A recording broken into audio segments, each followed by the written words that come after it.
एक शहर और 2 राजा यानी कि 50 साल से भी ज़्यादा की दुश्मनी। ये शहर दिखता बड़ा खूबसूरत है लेकिन इसकी कहानी बिल्कुल भी खूबसूरत नहीं है। एक तरफ हरियाणा कहता है कि चंडीगढ़ मेरा है, एक तरफ पंजाब कहता है कि चंडीगढ़ मेरा है और बीच में दिल्ली आज तक ये फैसला नहीं कर पाता है कि आखिर चंडीगढ़ किसका है। क्या अभी मेरी तरह बचपन से कन्फ्यूज़ है कि मैं एक तरफ देखता था कि हरियाणा की राजधानी चंडीगढ़, एक तरफ देखता था कि पंजाब की राजधानी चंडीगढ़ और एक तरफ चंडीगढ़ यूटी भी है। वॉव! Great confusion. सो इसी तरीके से हमें इस कहानी को समझने के लिए हमें 80 साल पहले जाना होगा यानी कि देश की आज़ादी के वक़्त।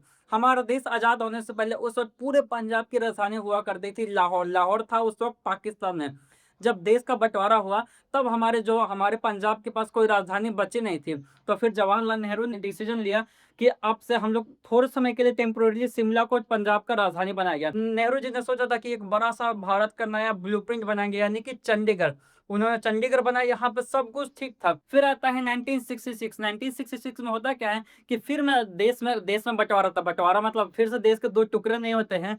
अभी बँटवारा होता है पंजाब और हरियाणा के बीच में। तब उस वक़्त राजधानी तो चंडीगढ़ पंजाब की हो रह ही गई थी, लेकिन हरियाणा के पास कोई राजधानी नहीं थी। तो उस वक़्त टेम्परेरी के लिए चंडीगढ़ को राजधानी बनाया गया था क्योंकि दोनों के दोनों दो जो स्टेट थे, वो दोनों माँगने लगे थे कि हमें हमारी राजधानी चाहिए।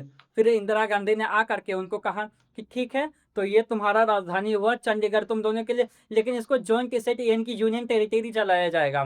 फिर 1970 में प्रोटेस्ट अपने बॉइलिंग पॉइंट पे पहुँचने लगा। फिर जाकर 1970 में हुआ क्या कि इंदिरा गांधी जी ने फिर से एक फैसला लिया, कहा कि चंडीगढ़ अब सीधे पंजाब को जाएगा और जो हरियाणा है, उसको अपनी राजधानी 5 साल के अंदर-अंदर बनानी होगी। हरियाणा को जितने भी हिंदी स्पीकिंग विलेजेस होंगे, मिल जाएँगे। हरियाणा को राजधानी बनाने के लिए अपना फाइनेंशियल रीइंबर्समेंट यानी कि कंपेन्सेशन भी मिल जाएगा। ये भी सब कुछ ठीक था, लेकिन 1985 आते तक प्रोटेस्ट फिर से और अपने अगले लेवल तक पहुँच गया।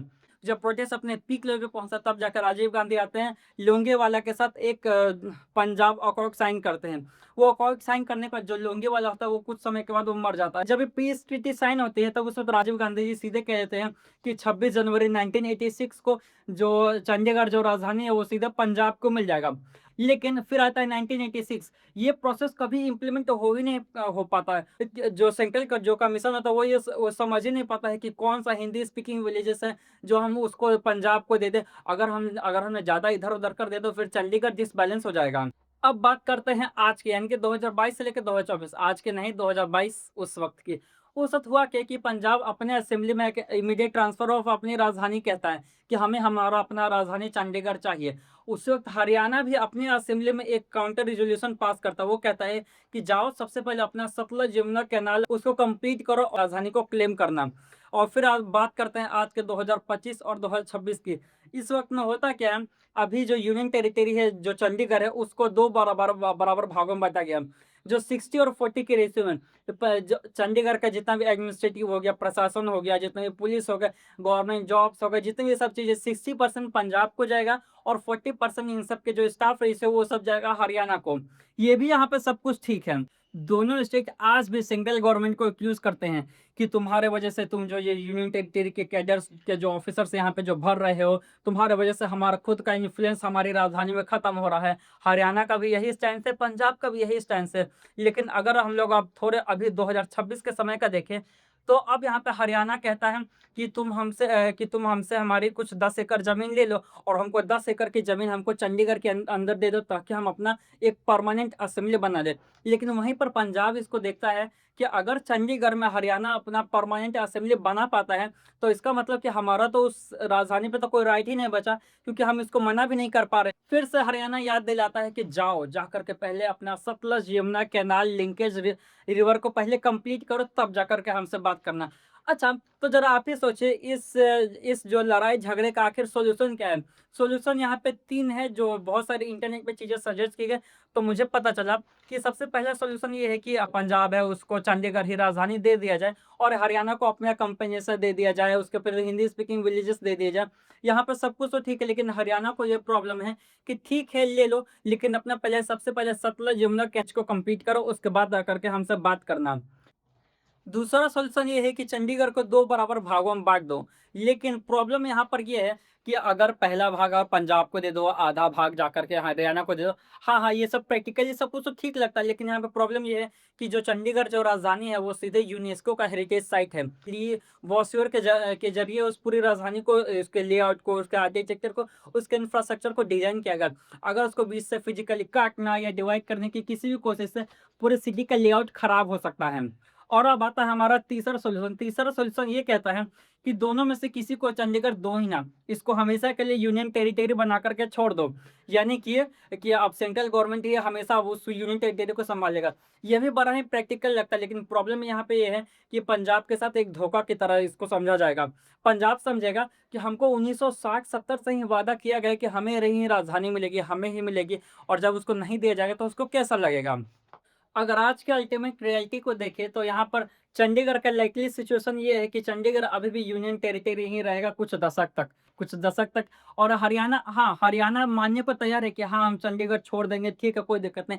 लेकिन सबसे पहले अपना सतलुज की यमुना कैनाल को कंप्लीट करो, उसके बाद जाकर के हमसे बात करना। और साथ ही साथ हरियाणा ये कहता है कि हमको कुछ हिंदी स्पीकिंग विलेजेस भी अपने चाहिए वापस। अच्छा, लेकिन सतलज यमुना ये कैनाल लिंकेज आखिर है क्या कि जिससे ये हरियाणा मान जा रहा है कि हाँ ठीक है, चंडीगढ़ पंजाब को दे दो। प्रॉब्लम ये है यहाँ पे कि जितना हरियाणा का जो सदर्न हरियाणा हो गया, वेस्टर्न हरियाणा हो गया, इन सब जगहों पे बहुत ही भारी सुखाड़ पड़ता है, उसको पानी चाहिए। उस पानी के लिए उसके लिए एक डील किया गया था, उस डील का नाम था SYL कैनाल। अब ये इस डील में मतलब 214 किलोमीटर तक का उसको एक SY कैनाल बनाना था।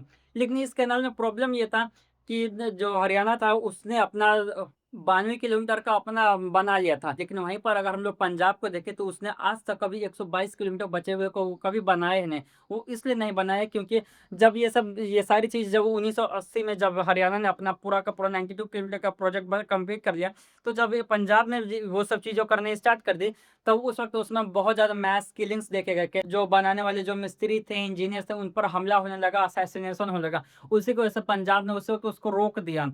और ये जो सतलज यमुना जो कैनाल है, इससे फ़ायदा क्या होगा हरियाणा को? ड्रॉट प्रोन जो एरियाज़ हैं, उन सबको रावी और ब्यास नदी से लगभग 3.5 मिलियन फीट तक का पानी उससे पहुँचेगा। तो ये तो रहा उसके लिए हरियाणा के लिए सर्वाइवल चॉइस।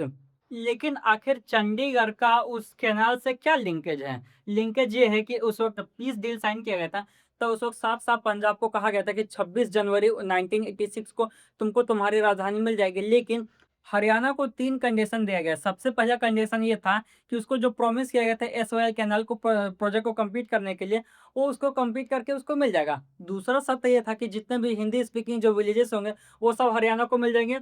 तीसरा शर्त ये था कि सेंट्रल गवर्नमेंट उसको मैसिव फाइनेंशियल इंफ्रास्ट्रक्चर प्रोवाइड करे ताकि वो अपना राजधानी बना सके। लेकिन क्या ये सब कंप्लीट हुआ?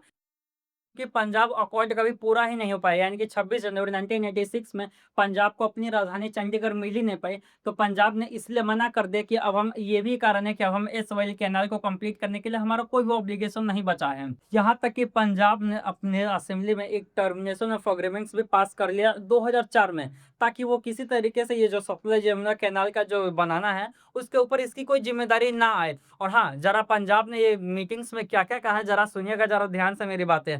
Not a single drop of spare water to give. अगर हम लोग मॉडर्न स्टैंड ऑफ की बात करें, तो यहाँ तक कि सुप्रीम कोर्ट ने भी कहा कि तुम ये जो कर रहे हो ये सब कुछ अनकॉन्स्टिट्यूशनल है, ये सब कुछ गलत है। रिपीटेडली पंजाब को ऑर्डर किया गया कि जाओ जाके पहले अपना ये जो सतलज यमुना कैनाल है उसको कंप्लीट करो, लेकिन पंजाब ने ऐसा नहीं किया। अब आप सोच रहे हैं कि मॉडर्न स्टैंड ऑफ में आखिर हुआ क्या होगा? दोनों सीएम एक दूसरे से मीटिंग नहीं किए होंगे।